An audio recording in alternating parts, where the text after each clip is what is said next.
Okay, guys, before we start, I'm going to go into a couple of stocks, but obviously I just want to update everybody that who's not paying attention, but Russia has attacked Ukraine and is trying to take over.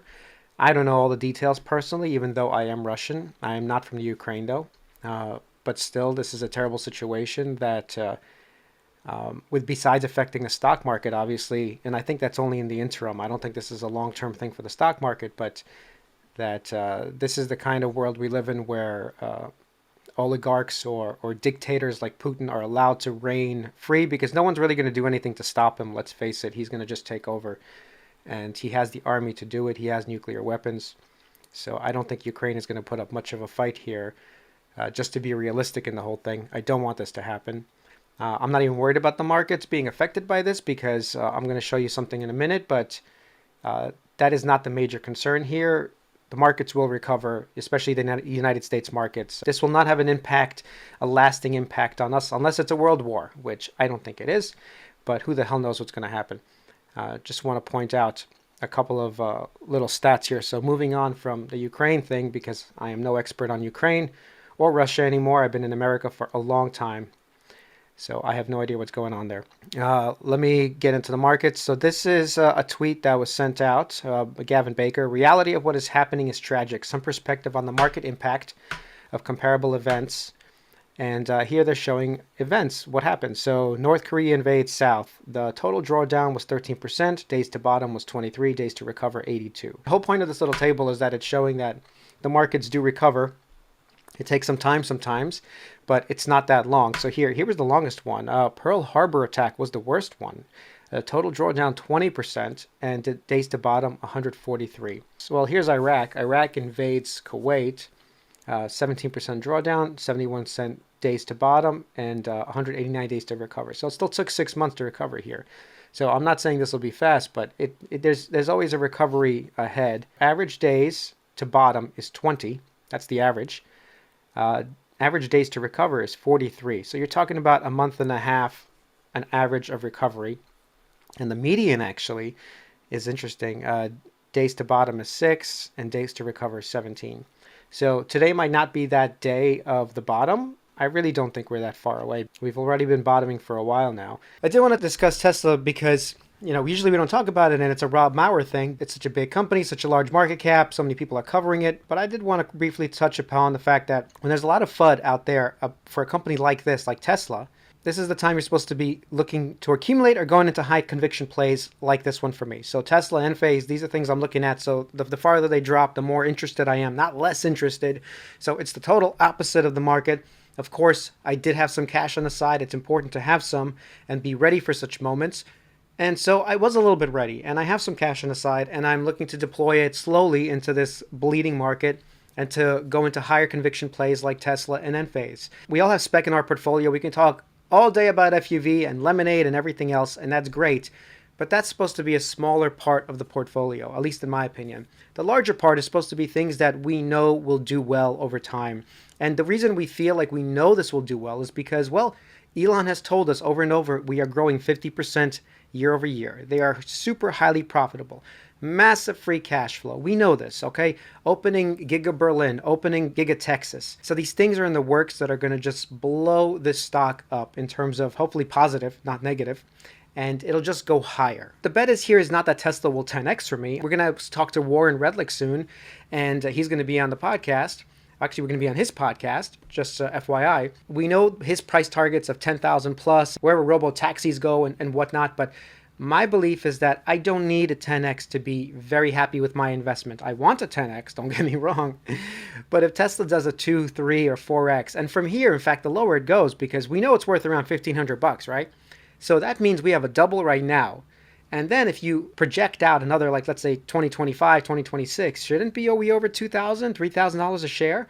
If that's the case, I mean, look at this. This is like a 4x for anybody who's paying attention. That's not enough for people. They want to gamble, right? Everybody wants to gamble. And look, I'm guilty of it too. It's not like I don't have spec in my portfolio.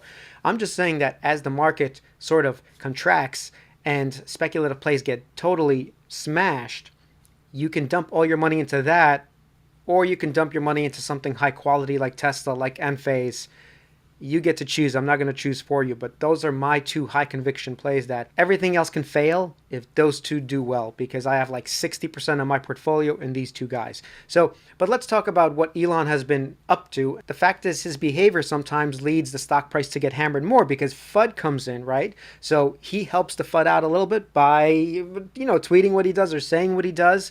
He's not necessarily helping us as the small retail investor by doing that, because it just provides more pressure and more ammunition for shorts and CNBS and all these people to just crush the stock in the interim. This is all in the interim.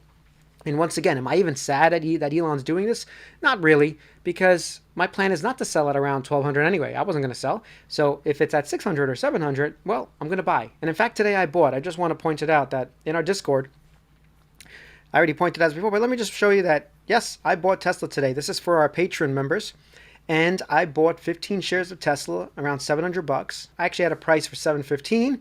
I got it at 739 cents, which was amazing. And it might go lower. I still think we actually have an opportunity to go lower if I just looked at the chart. Not even important to look at it. Good price. DCA into Tesla if you're not DCAing. Okay, so I got my order filled, which was great. Before that, other patrons get to see. Listen, I bought some more Square, and I'll buy it all the way down. We have member updates. One thing we're going to be doing with our members is we're going to be talking to you guys. So join our Patreon, as I keep showing you guys here. The Patreon, it's only $1 to join. Okay, that's nothing. Honestly, most of you are spending thousands of dollars on stocks. $1 to join the Patreon, $4.20 if you really want to hook us up. And so here you go. We're going to be doing a Zoom call with our patrons to just chat, stocks, whatever, maybe throw ideas around. Anyone interested, let us know. And Pilot is interested. Joe Buslife is down. And we'll see if Sunny Coates, Mr. G, and Matt V are also down to talk. Everyone's in a different location. We'll have to work this out. But join our Patreon. Have discussions with us. We're doing more stuff for the Patreons. And we'll have more planned, okay? Especially things like this, like little Zoom get-togethers. That's what we do on the internet, right? And obviously our trades are here for those people who actually are interested in what we are buying. Okay, but I did want to talk about Tesla. So we have a big Tesla community, FUV community, and Elon Musk is not helping his situation at all. And this is not really his fault in this case, but he definitely doesn't help it. Elon Musk to the SEC, I didn't start the fight, but I will finish it. Elon Musk is ramping up his fight with SEC, saying that he has been building a case against the agency and that he didn't start the fight, but he will finish it. Tesla is stuck in the crossfire. The situation between the SEC, Elon Musk, and Tesla appears to be escalating after a lawyer from Musk reached out to the court with some serious allegations about some kind of vendetta that they claim the Securities and Exchange Commission has against them. Musk and the SEC have had a few run-ins with each other, rarely with a good outcome. Most famously, the SEC filed a lawsuit against Musk over his infamous funding secured comment regarding his failed attempt to take Tesla private back in 2018. Now, if you all remember, Musk said, I am considering taking Tesla private at 420 funding secured. This never materialized, obviously, and thank God, because we wouldn't have our 20X. So what happened was during 2018 is when I actually started buying Tesla. When he said this, I was watching this very closely. And I was waiting for some dip. And it did start dipping after a while. It started going under 300. I don't know if anybody remembers these times, but that's when I started to accumulate Tesla. This is pre-split, $300, all the way down to $200. So even though Musk said that, and maybe he shouldn't have, honestly, but to me, it was a golden opportunity to buy Tesla. So I ended up buying Tesla, and I held, okay? A lot of these people who are suing him now did not hold, okay? They sold as soon as, I guess, after this tweet and the stock started tanking, and it started hitting the 200s, maybe they sold out, and they're really butthurt. Yeah, well, that's tough noogies, man. You're supposed to hold the stock, okay? You're supposed to look at the fundamentals of the company if you believe in it. I was looking at Tesla heavily for a long time, and finally I saw an opportunity where I can buy in at a reasonable price, which was around $250 average, I think I had back then, before pre-split now. Post-split now, it's like $3,500 a share, right? So we're talking about this massive run-up that happened. Am I butthurt about Elon Musk doing this? Not at all. I'm happy he did this, obviously, but he does do these kinds of crazy stuff that, and if you're investing in Tesla, you're sort of betting on the man, right? We are betting on Elon. He's going to say some dumb shite, and that's just obvious. He's been saying it for a long time, but at the same time, he's going to make us all millionaires. So take one with the good with the bad, I guess, right? As they say. Dr. Jack says, what if Elon Musk, Tesla has been baiting the SEC for years, building their case on the level of corruption, and now they have enough evidence to go public with it all? Grab your popcorn, folks. Elon Musk says, building a case is exactly what I've been doing. And this goes to show you this man is thinking like 10 years ahead, okay? James Katz says, starting a fight with the SEC is not a great look. Elon Musk says, I didn't start the fight, but I will finish it. I don't think he's totally innocent here. Elon Musk is not, he's not sitting back and behaving like a normal CEO. We all know that. But having said that, the reason he's not a normal CEO is the reason we're all going to be filthy rich from Tesla stock, right? So once again, take good with the bad. I guess that's what it is. I wish he would keep his mouth closed sometimes, I'll be honest, because his next tweet was really dumb. And he decided to put up a Hitler comparison. And look, I'm not offended personally. My background is Jewish Russian, by the way. I'm not offended personally by Elon Musk and saying this, but still, it's just dumb. It's like, you're a billionaire. You have better things to do. We have rockets and Mars and all these cool things happening, autonomous cars, and here you are taking the time out of your day to do this this kind of stuff. I don't know. I don't think it's worth it. I don't think it's just, that's my problem with it. I don't think it's worth it for his time, but then again, I'm not in control of his time. So there you go. He wrote, stop comparing me to Justin Trudeau. I had a budget. And obviously this guy's Hitler. For all the young folks out there who don't know what Hitler looks like, that's Hitler. Okay, so you don't need to do that, Elon. Having said that, I bought more shares. It's all FUD. Now, when the FUD comes, it comes on strong, and it comes even harder and harder as the market tanks further and further, because this is the opportune time for short people, for everyone who doesn't like Tesla, to just pile in, okay? And not to throw E for Electric under the bus, which I will a little bit, because he's like a Tesla Q and Elon hater at this point too. Just like we covered Ben Sullins in another video with Warren Redlick. This guy E for Electric, he's a fellow Russian brother though, so I give it to you that, we should hang out. We should hang someday. But and maybe I'll come on your podcast or you come on mine. There you go. I don't mind discussing all of this, but this is definitely FUD from E for Electric, and he basically is a Tesla Q at this point. And he also starts to pile on as well. So I want to go on and cover his video because I found it factually completely incorrect as well. Like we've done this before with the Elon Ben Sullins thing, and E for Electric is not as negative, but he just says things that don't make any sense in the context of what's really going on with Tesla, why Elon Musk is winning in all respect besides the FUD that's being created around him. So let's listen and we'll respond. And we'll listen and we'll respond. I know this sounds weird, but no one has done more damage to Tesla's brand reputation and credibility over the last several months than Elon Musk and Tesla itself, with a huge accusation made this week that can actually drive a good number of future and current customers away from the brand. Forbes contributor Tom Moloughney will be here to weigh in on how serious the allegations actually are and if Tesla can still pull itself out of it. And I know it is unprecedented to even think that Tesla would ever yield its crown unprecedented of the best electric car maker in the world, but if you're watching my channel, you're probably old enough to remember MySpace and Facebook and Microsoft and a few other companies and products that ruled their niche so hard we could never imagine that ever changing. And yet, well, you can download more. Is he actually comparing Tesla to Kodak? Okay. Like, this is lunacy. I'll tell you why it's lunacy. Elon Musk has said numerous times already, we are growing 50% year over year minimum. Last year, well, 2021, they grew around 80%. So this is not a Kodak moment for Tesla, okay? Even Microsoft now, first of all, Microsoft's doing great. Let's talk about them. They were stagnant for a decade. Now they're doing amazing with Satya Nadella in charge. But even if you say Apple took over, you're talking about this massive company that's worth $2 trillion. If Tesla fails at $2 trillion, I still have from here a 3 or 4x, right? TikTok has come and destroyed Facebook, right? Where's the TikTok moment for Tesla? There is none of that. That doesn't exist. We do have NIO, we do have Xpeng. They're coming. And I'm not saying they're going to be bad competitors. They're going to be great competitors, okay? And they're making great cars, first of all. Ford is coming with the Mach-E, yes. 26,000 vehicles sold. Tesla sold over 1 million vehicles, okay? These are, I'm only saying apples and oranges. It's like comparing a stone to an apple. I don't know. It's not even a comparison at this point. GM, are they even in this game? 26 vehicles last quarter. They're not producing any more bolts, I think, until March or April. This is not competition. The competition is not here. It is not coming right now, okay? They can release 30 different brands of car. It is not here yet. And even when they come, The real competition, let's face facts. This is where you have it all wrong, E for Electric, and I should know your name. Alex, I'm sorry. Alex, you have it all wrong. If we have around 80 million vehicles to be sold that are ICE yearly, somewhere around there, let's say 50 million vehicles that are sold approximately, and Tesla's selling 1 million vehicles, 1/50th the amount of cars, someone is coming to take their market? No, the only market being taken is the ICE market.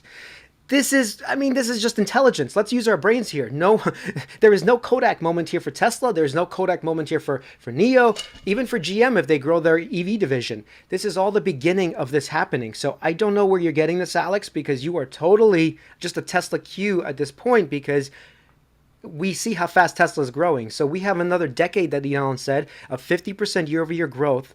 He's getting to 10 million plus vehicles. So we're talking about a 10x from here, okay? Forget about the 20 million and the robotaxi network and all of this other stuff. I'm just saying the vehicle count, okay? We're not even considering the robots, nothing, the vehicles. The point is, there is no Kodak moment. There is no Microsoft moment here. This doesn't exist. This is all FUD created to lower the stock price, and probably because Alex might be a little bit butthurt.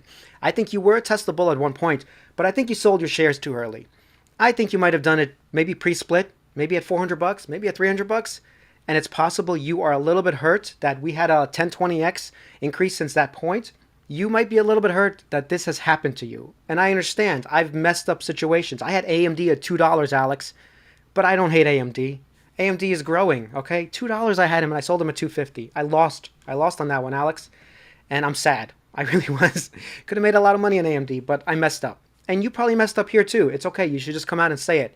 But Tesla is not losing in this war, and there is no one coming up right behind them just yet. Maybe in 5-10 years? Absolutely, that might happen.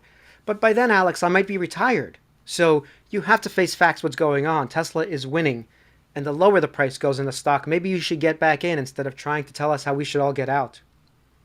All right, back to this. Well, you can download more of my thoughts on this from my Napster account. Is it possible that Tesla may just Tesla's be Napster the now. next Okay. Facebook? And no, it won't disappear or go bankrupt, but it will just be less significant. But I don't think it will be another company that will knock it down. I got to respond to this one right away. How will it be less significant? Okay, they are the only company right now producing this amount of vehicles. BYD is actually close in terms of electric vehicles too, so I'll get there. But in terms of just the profitability of electric vehicles, Tesla's killing it. Their manufacturing process itself, which are lowering the cost and making the gross margins better, they're killing it, okay? There really is no second place. BYD, possibly, okay? It's not going to be GM or Ford at this point. We have probably 5 years for that to play out. So let's bring it back again to reality. The reality of the situation is Tesla is winning, okay? Why don't you just be an investor, a correct investor, and see what is actually happening here as opposed to what you think is happening here?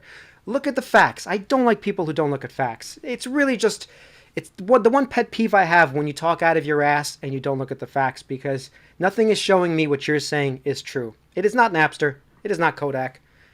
And then Microsoft's at $2 trillion, so I don't know about that one. Itself. Now, we know Elon Musk and Tesla has gotten away with things that no other company ever does, but in the last few months, and really even a couple of years, more and more self-inflicting wounds have been adding up in the public eye. Elon Musk himself, who used to be thought of as a revolutionary genius who's changing the world, is now more often referred to as a butt of a joke, as a selfish billionaire who says wacky things and picks fights with other billionaires on Twitter for sport. And Tesla has already been successfully sued in different parts of the world for lying to their customers. He's talking out of his ass here again because, yes, Elon Musk says dumb things, and that's why I covered them right away in the episode. He does say these dumb things, but to say that he's a butt of a joke, this guy is sending rockets into outer space. He is making American space travel possible. Who is joking about this? He is disrupting massive industries, satellites into space in terms of Starlink, building tunnels underground, which I don't even like, but he's doing it. What butt of a joke is he actually at? Are you crazy? Like, I don't like people who go off the rails. Give me the facts, like why is he failing? But he's not. Everything he's doing is winning.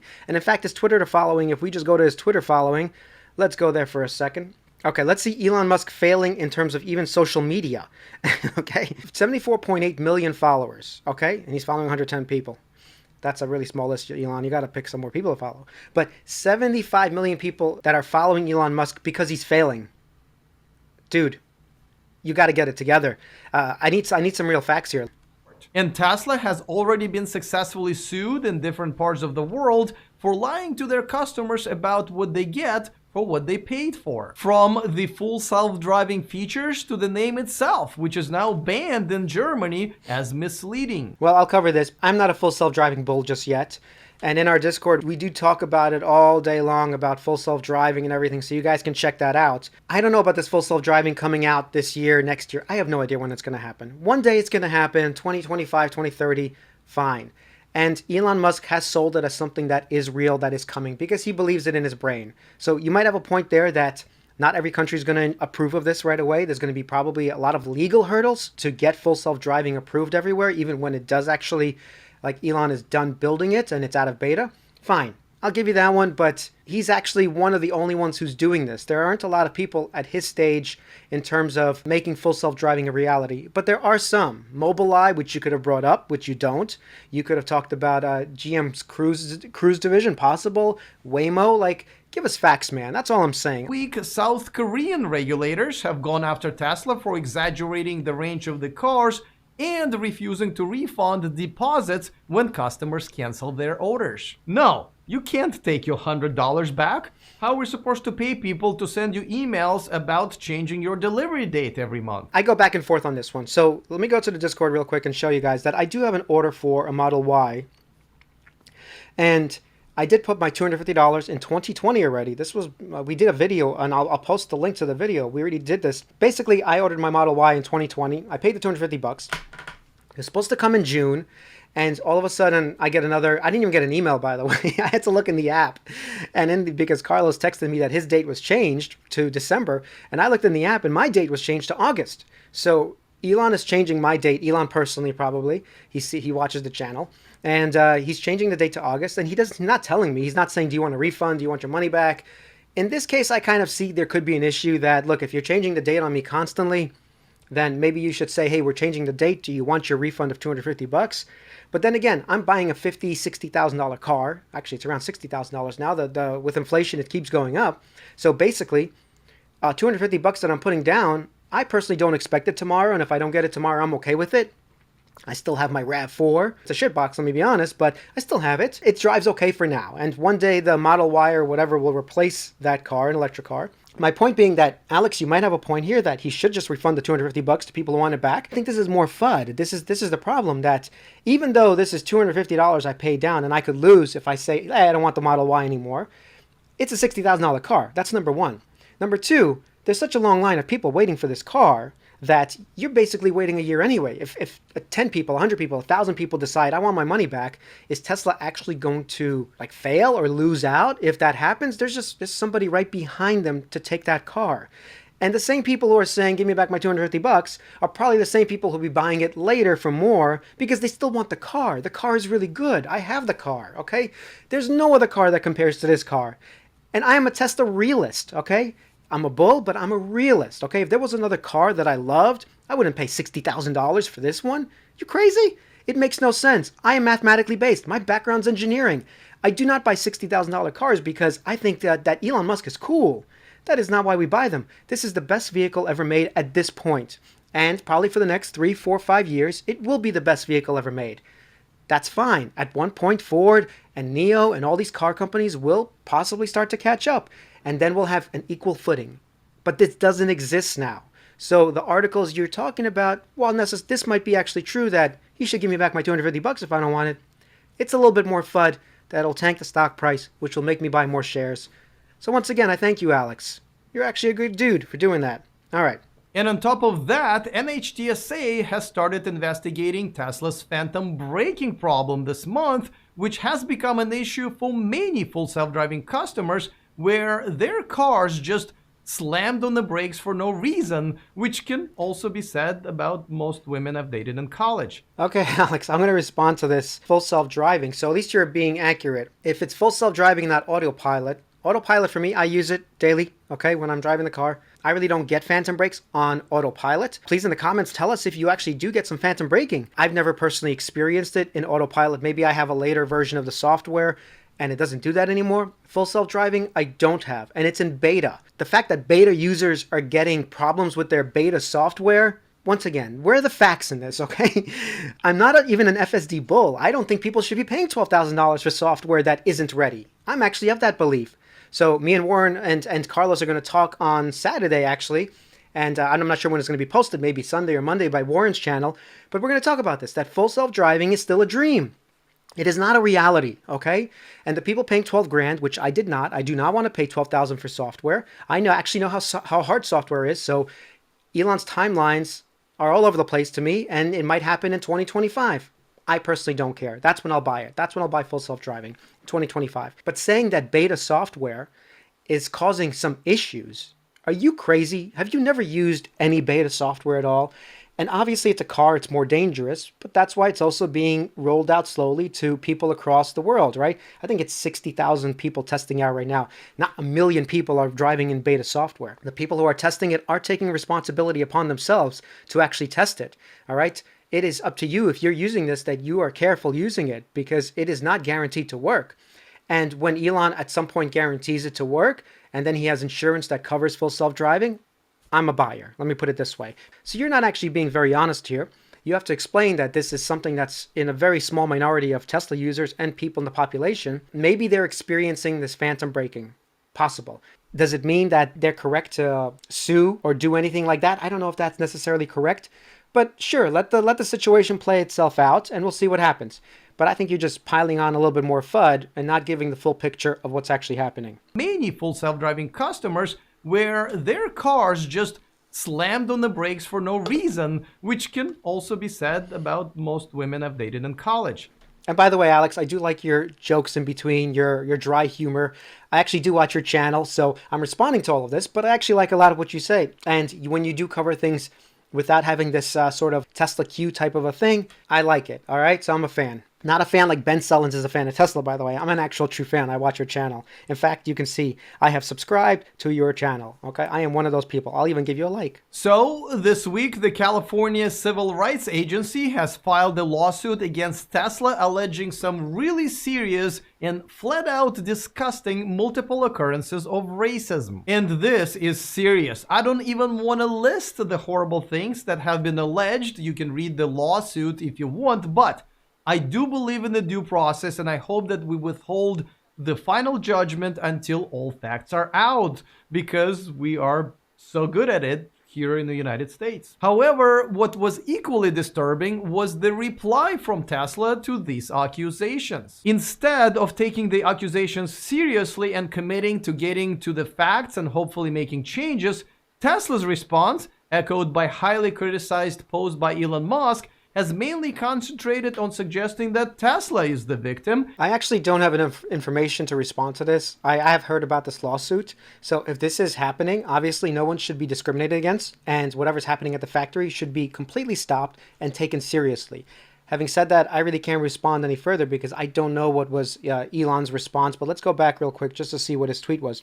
Tesla drawing attention from CDFEH, etc., all at the same time because they are upsetting unions, legacy auto, the oil industry, and autonomous driving companies and not paying for ads or buying politicians. Elon Musk wrote exactly. So, Alex, you're not being exactly forthright. This has nothing to do with the lawsuit. And that's why I wanted to stop and read this tweet. If there is a tweet out there that you guys can point me to or something that Tesla put in writing, please link it below and we'll go over it later. But I don't have enough information except that if this is happening at Tesla and people are being discriminated against, not cool, cannot continue, must stop. That's it. There's nothing else to say. And I'm sure Elon Musk probably said the same thing to any manager who's done it. I don't believe Elon Musk is a bigot, is he? Is that what you're saying, Alex? I don't know. I'm not going to put words in your mouth, but I don't think he is. No, big companies always have different types of lawsuits filed against them all the time, but with Tesla, it's a bit different. The fact that this has been going on for years, an allegation... This is not different, okay? Just like you said, every company that's massive, has a lot of eyes on it, will get lawsuits. If I even start digging into GM's lawsuits, Tesla's no different in this respect. Maybe Elon is the outlier here and he sort of helps the FUD come along, but he doesn't seem to be losing all of these lawsuits like we are going at here. He seems to be doing A-okay in my book. sending rockets to space, let's remember, satellites all over the world, tunnels underground, chips in our brain at this point, Neuralink, and blanketing the world with EVs. Where this guy is losing, you seem to have gone astray. And once again, I think it goes back to missing out on this massive stock run. That's what I think is going on here. For more, we turn to the host of the State of Charge YouTube channel, who does not discriminate against any of his now over 30,000 subscribers, Tom Malogny. All right, Tom, so obviously we can't predict the future until Elon Musk makes a robot for that, but for now, history is a pretty good indicator. So is it possible that in the next few years, much like, you know, Facebook and other companies I mentioned, Tesla takes a back Does he know how much those companies are worth still? Other, you know, people and it. car makers kind of maybe even collectively take the leadership of the electric car revolution. Is it possible? So yeah, it's absolutely possible, Alex. You know, I'm not saying that it's going to happen, but you know, Tesla really jumped out ahead of everyone, and for good reason. They had really good cars. They were doing things no one else was doing. Cars that were sexy, long range, charged fast. No one else was making electric vehicles like that, you know, 7, 8, 9 years ago. But now that the OEMs are... And how come they're still talking about, like, there's somebody still, like, somebody making vehicles like Tesla? How come they're speaking like this is the past? Okay, what present are they living in that I am not living in? Like, I need to step into their world because nobody's making vehicles like Tesla. Okay? Nobody. Okay? We can discuss NIO, which I do like. I keep talking about them. They might be the closest to a Tesla-type vehicle. Xpeng, I don't think so. BYD, definitely not. GM, nowhere close. Ford Mach-E, I do like the Ford Mach-E. I don't think it's close. Supercharging network missing. There's a lot of things. So who is this imaginary person making a Tesla killer right this second? Like, I don't know what world they're living in. Present that I'm living in, Tesla's killing it. You know, 7, 8, 9 years ago. But now that the OEMs are, and they still have their issues, particularly with, you know, the interface and the infotainment systems and, you know, just the information you get. Tesla's still ahead in a lot of ways. But the legacy brands are catching up. And, okay, you know, well, let's finish Tesla absolutely can find themselves overwhelmed by the pack if they don't continue to innovate. In my opinion, I'm not saying that's... People showed me real facts that, like, the legacy brands are winning. You know, Nissan, Honda, GM, Ford. You got to show me this evidence. You got to show me how they're actually beating Tesla or where they're even close. There's so many videos we can go to, like even Sandy driving the Mach-E, and it can't even do proper lane keeping because a turn that's like 10, 15 degrees, it throws you back into like manual control. There are so many ways that legacy is not winning that it's bonkers. Sandy Munro did things where he took apart the Mach-E and he showed the interior, how it's built, and Tesla is killing it there too. It's not just one thing where they're winning. This is the thing. They're winning in everything. They're winning in autonomy, which is not even real yet, but they're winning in it. They're winning in the way they build the cars, right? The gigacasting and all that. They're building in the factories and the scale that they're growing at, this electric vehicles, and the gross margin of all these vehicles. Like, we went over this numerous times. If there was actually legitimate evidence where Tesla was winning, I would sell my shares. There's no reason to keep a company that's dying. What these guys are saying is totally misleading, which I don't get it because they're watching E for Electric. Does your audience not know how far ahead Tesla is? Like, that's my question. Who is watching E for Electric? And I'm sure some of the people watching this are watching E for Electric. Please let us know. Like, did you believe anything that these two guys just said? Like right now, what I covered. Are they correct that Tesla is coming to a point where the legacy manufacturers are going to take over? Is this true? Am I living in a dream and they're in reality? To me, it's obvious that I am in the reality and they're in the dream, but you let me know in the comments. You let us know in the Discord. Absolutely can find themselves overwhelmed by the pack if they don't continue to innovate. In my opinion, I'm not saying that's going to happen, but they probably have 3 or 4 years where they're still going to be market leader. But once 2025 comes around, if they're not being innovative, if they're not coming out with really good new products, then yeah, I think that is a possibility. Well, he did say 2024, 2025. Let's go over that one more time. They probably have 3 or 4 years where they're still going to be market leader. But once 2025 comes around, if they're not being innovative, if they're not coming out with really good new products, then yeah, I think that is a possibility. Okay. Yes, it's a possibility. Once again, back to reality, okay? Oh, there goes gravity. But back to reality. 2025, that is 3 years plus away, right? So let's say 3 years, 4 years approximately away. You're telling me that Tesla's going to kill it for 3, 4 years while legacy tries to catch up. Fine. What does that mean for us as investors? I keep going back to this. Okay, I'm not buying Tesla because it makes me feel good inside, okay? I do like electric and I do like solar. But the reason you invest this much money is not because it just makes you feel good inside, okay? It's because you expect a return. I'm an investor at the end of the day. I want a return from Tesla.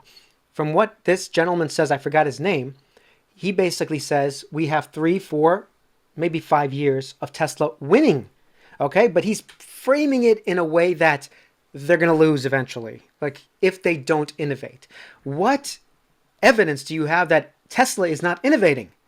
They are destroying it in innovation. In fact, so much so, I want to show you this little, this is a detour back to our Discord because we have a lot of smart people talking in this video. The reason I want to point this out is to respond to Alex's E for Electric channel, that even Farley himself on his earnings call understands that we have to do something that's called agile software development or agile development. Not necessarily software, but also hardware. So Elon Musk is doing this at his company where they develop things. They don't wait a whole cycle, like a whole year till a new version of the car comes out. They develop it, they fix it, they iterate again, and then they put it in the car and they do that all over again. And that's sort of rapid development. There's a word for it in software, which is called agile. This is happening at Tesla. Car companies are not known to do this sort of agile development, okay? Me as a software engineer, my background, we are used to doing these types of things. And Elon, guess what? He's a software engineer. That's where his background is, okay? PayPal and everything, right? So what is agile? Agile is the ability to create and respond to change. It is a way of dealing with and ultimately succeeding in an uncertain and turbulent environment. Okay, I just want to quickly go over, this is not a software class or a software design class, but this is sort of what Elon and Tesla are doing that's different from GM and Ford. So Waterfall, what is that? That's basically when you do everything one part of the project and then you go to the next part of the project and you go to the next part of the project, and it's really hard to get back to that beginning part if you made a mistake somewhere in the chain. It sort of ruins the whole process. And because you're not really set up that way, you can be getting through requirements and design and implementation and then testing, and then like, oh, something is very wrong in the testing part. We've ruined everything. Scrap it all. Go back to requirements. Let's figure it out and start all over again. That's waterfall development. And that's what GM and Ford are notoriously known for doing. That everyone is separate. Everyone is compartmentalized. I think I'm saying this right. That there is no real discussion between these different people, right? So the reason I'm telling you all this is to set up the framework from what Jim Farley says now. But let's go to the Agile section. Agile is this. You start planning, you start defining, you start design, you start testing, you start deployment, but it's all smaller little pieces, right? So not everything is this big master requirement here like they have here and it just waterfalls down.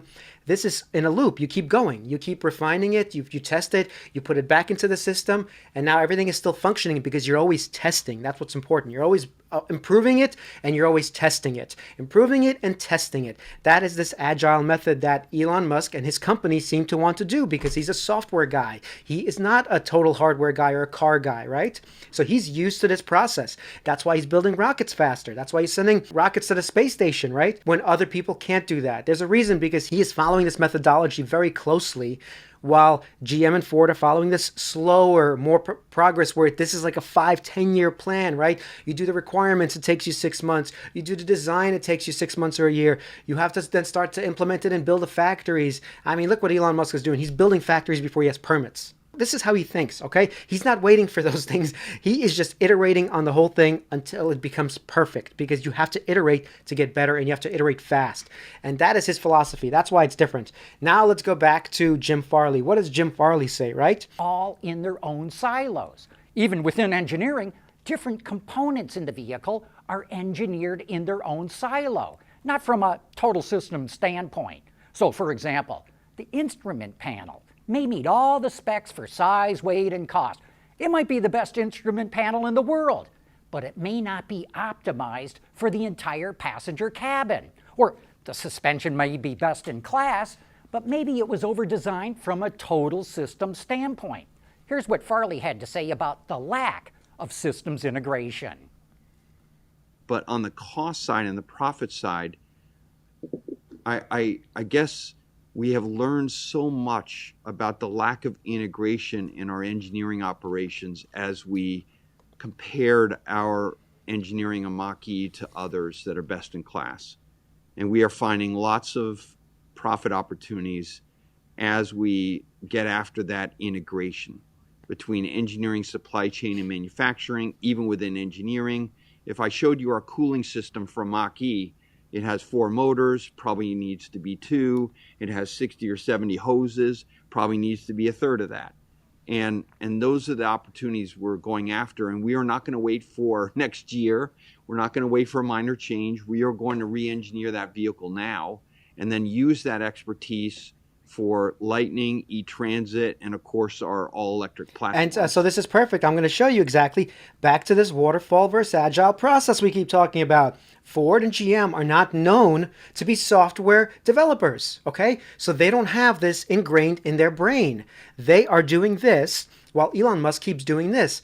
These are two different processes. You can't just change your whole company structure in a matter of, let's say, a year or two even, okay? So everyone's saying that Tesla's fallen behind. All these people are coming up on their backside.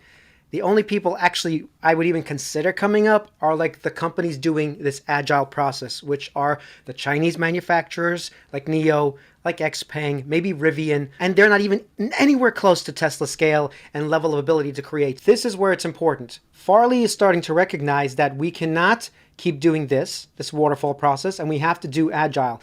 But the thing is, I go back to it. You can't just change your process just because you understand it now or you think that's the way it's going to happen. He has a whole infrastructure, a whole Titanic, a ship moving forward in one direction. It's going to be very hard for him to just switch all of those Ford engineers, honestly, into this new level of thinking. That means a lot of new people have to be brought in for the BEV section of their company. It has to sort of change their corporate structure. A lot has to happen. I do hope Ford does this because Farley is recognizing this. And as we're discussing, we are all actually really liking what he's saying. Like even Constraint here says, wow, I really like the Ford CEO. This is why Ford might not die, but it doesn't guarantee they won't die. This is the thing. They still have this legacy ICE business that is like an anchor. And Kathy would have said this. You can't be selling 95% of your vehicles as ICE and just change your whole process where your BEV section is exploding. So this is a real problem for Ford going forward. And not even going to get into GM and how much they're messing up and with the bolts and everything. But at least Farley's trying and he's recognizing this, right? Back to Alex. Like all of this was a detour to get back to saying that these two guys are living in a dream. They're living in a dream world where they think these giant ships can just move any way they want. And there's not consequences to this movement. If Ford switches too fast, what happens to their ICE business? We might say, thank goodness it's going away, but you know what happens to all those jobs, all the manufacturing, all the places they're building, all those people working? It gets wrecked, right? So Ford can't just switch direction like Tesla can, like NIO can. They are still on this trajectory of ICE, okay? Just because they're making 2% of their vehicles now in EVs does not mean anything yet, okay? These guys are being too optimistic for these legacy guys, that they think it's this easy. And the reason they think it's this easy, they are not engineers. Let me say it flat out. Alex, I'm sorry, I don't think you're an engineer.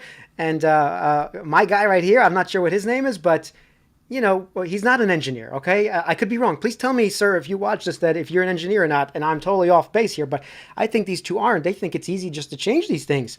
It is really, really, really, really difficult. And that's hard to explain if you've never built anything, okay? If you're on the internet just watching YouTube videos, you might think it's easy, but it's not. To go from what they're doing, I keep going back to this, to go from this to this, there's a big mental shift and a big monetary shift and a big structure change that has to happen at Ford. I hope it happens. I hope they do survive. I do like what they're doing, but there is nothing to say that they will survive. In fact, the easier bet for me is that Tesla will survive and Ford might fail. That is probably, if you were to ask me what I'd bet on today, I'd probably bet on that, okay? But having said that, I want Ford to live. GM, I'm not so certain, Mary. I'm sorry, Mary. But the only reason I'd want them to live is because who wants all those jobs lost? I wish they all transition properly because then we can get rid of 80 million vehicles made a year on ICE and we can put them all to EVs and the world will be a better place. So Tesla has a long road. They are not going anywhere. They're growing 50% plus. You two are obviously, I don't think you, sir, are a Tesla hater as much as Alex here, but definitely there's a lot of hate going on this side. And he's probably not happy that you said even 4 or 5 years they're going to live. Let's listen to some more. I don't know if I'll get through this whole thing, but let's see.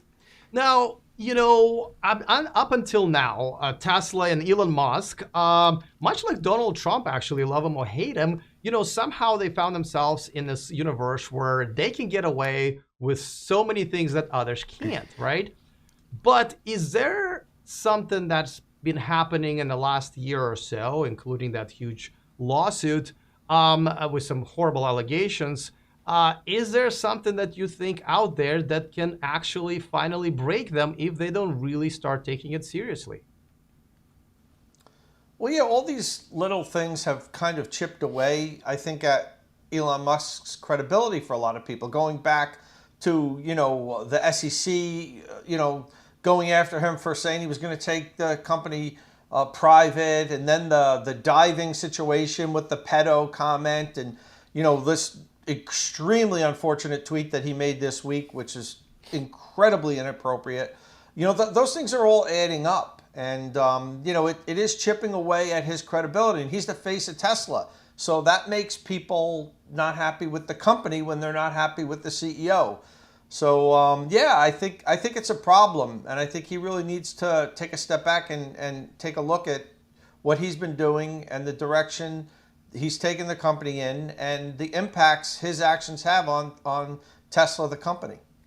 So let's listen now. I did hear this before, but let's see their solution to this. What does Elon need to do? Well, even though it is unlikely that he does that, but if he did step back and say, okay, maybe I need to take a second look at all of this and run the company maybe a little bit differently, what do you think would be the number thing on his agenda to kind of turn the whole ship around? And I think they can still get back very, very, very quickly as a brand and him as an individual to be, the beloved star that he was several years ago.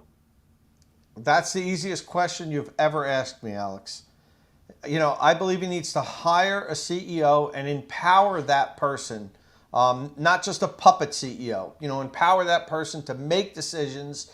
Elon can still be the public face of the company. People love him, and I wouldn't say he should divorce himself from the company. But I think if he brought in somebody who was, a credible person that knows this business, that's a good public speaker and can put on a good face of the company, I think it would really help Tesla, and it would help Elon also. I'm not going to watch the rest of this video, honestly. This will be the end, my final response. What is the difference if Elon is the CEO and still tweeting nonsense to the world? And let's say he's just the guy in charge of the special programs, all right? He's in charge of the Tesla bot and he's tweeting left and right. He's still bringing the image to Tesla that you are saying is negative, right? So once again, I go back to just reality. Like, let's say Elon takes a step back. Let's do what you're saying. There's another CEO in charge of the car business. Fine. It could actually work. The car business is doing fine. I don't know if Elon has to even monitor the car business every day. I don't even think he is, honestly. I think he has a team in place that's monitoring it daily, making sure they produce the vehicles and they're growing while he's worrying about the SpaceX and the robot and whatever else he wants to worry about, full self-driving. That's fine. So he's in charge of that. It doesn't change any of this negativity and this FUD that's created because he's not going away. He's not dying. He's not stepping away permanently. He's still going to tweet his nonsense. So your solution is not a solution to the problem for investors at all. So I would say that if that's not the solution to investors, I want him to stay CEO. In fact, part of my bull thesis is that Elon Musk will see this all the way through, that he will see FSD through, he will see these robots through, he will see whatever else through, that he's thinking about 10 years from now. If you just put a Tim Cook in charge, yeah, the stock price would probably still go up, all right? Tim Cook has done a great job running the company, but the visionary's gone, let's face it. They're not innovating the same way. They're not coming up with new products the same way. They're iterating on old products. And Tesla could probably do this for 10, 15, 20 years. I'm not even saying that. My regular bull case is that car business itself is a 10x, okay? So it's not FSD and all that. But we need a person like Elon there who will think about that next 10x. So after the car business has run its course in 2030 and there are other competitors and what's going on, we want that robot. We want the full self-driving. We want the energy packs and the storage and the solar business. We want that as investors. These guys are almost saying that we don't want that, okay? We just want a boring car company. I don't think we get our 10x with a boring car company or a 20x or a 100x or whatever you guys are thinking. we get our 4X with the car company. That's what we get. Our 3X, our 4X, that's what we get with the car company. And then after that, it's really up to Elon to make the next step. So if he's not willing to step away, he's still going to be tweeting. Your point is totally moot. I mean, there's no reason for me to continue. I think I've basically destroyed this whole video. I did want to get to FUV, which I don't think at this point I will. I did want to get to FUV, but let me cover the chart of Tesla. That's what we'll do, okay? Not end phase today. We have a lot to cover. I'm going to be releasing way more videos like this, going a little bit deeper, especially into end phase and Tesla and everything that's going on. But let's quickly look at their stock price. Oh my God, they're up. Okay, so today I bought at $700. As you saw, I'm going to go back to the Discord to prove that I have bought the shares. This was this morning. What time was this? 9:30 a.m. exactly. I had a $715 buy. It executed luckily at $700 right at the bottom of this. Awesome.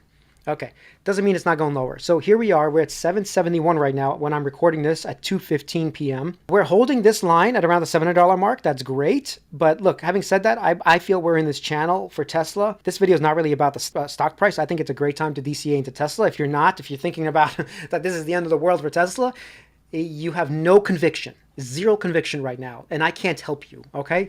To get conviction, you have to find it in yourself. To me, I spent another 10K, I bought more Tesla, and I'm already in Tesla since $200, buddy, okay? And I'm still buying Tesla, and I'm pre-split $200. We're not talking post-split here, pre-split, okay? I'm still buying Tesla. I do see we can go down to $600, and we had a lot of support here at $600. And the bottom of this channel that I drew, which doesn't have to hold, is as low as $500. Let's put it this way. Do I think it's going to hit $500? I really don't. Can it? Of course it can. If we're in this prolonged sort of this conflict, this Ukraine-Russia thing, the Fed still hasn't come out with their thing. We have a lot of issues in the macro that I am not an expert in. I don't know. I don't know how this will play out in the short term. I am not Meet Kevin, and as good as he is, I am not selling out of all my positions. I am keeping my positions, all right? And I'm buying more on the way down. So do I see a scenario of $600 playing out? Yes. And I will be buying way heavier at $600 because the bottom is probably $500 if it's just going straight down. If we are in this channel, let's say looking out to 2024, I'm just going to do it quick. Once again, channels don't necessarily have to hold. As we saw, a lot of channels are breaking down. So not saying this is financial advice here, but let's see where we can end up approximately. I'm not doing a thorough analysis here, guys. But approximately 2024 is if we are around 2,000. Even the bear case of what I'm talking about here is, let's say 1,200, 1,000, whatever. So if I'm buying it at $700 or $600, 2 years from now, I expect to have it over $1,000. Okay? And if the world is not this dystopia that we are in currently, then we are at $2,000. And I will be pretty happy then. And in fact, I might take some profits. For all those Tesla bulls and you're waiting for $10,000 Tesla, you can continue waiting. I think I'm going to be enjoying some of my life, buying maybe a better house, maybe a boat. I don't know. I'll think about it. But I definitely want to enjoy some life at some point. So the stocks for me are a vehicle to retirement. I don't know what they are to you guys. Leave it in your comments if you just like holding stocks for the sake of holding stocks. I personally am using it because at some point I want to cash out. I want to cash out big. And 2,000 starts to be, for me, a $10,000 stock price. Remember, 5-fold split. And imagine Tesla splits again in between all of this, right? So you're talking about a $10,000 share price. And I don't know if I can withstand not selling any shares at that point. Okay, that was it for this episode. I appreciate you guys joining me. I really do hope you participate and join our Patreon. It's $1. Join us. Join our Discord. I'm going to point to it one more time. You know, a lot of people are even talking right now. We have FUV, so much FUV discussion. It's crazy that there is no reason for you at least not to join the Discord and start communicating with us directly as opposed to even through YouTube. But please leave your comments. Please like and subscribe, and we'll see you probably very soon because we have another video coming out. And I'm going to cover FUV and end phase on the next one more in depth, especially with what happened with their presentation. Okay, see you guys later. Bye.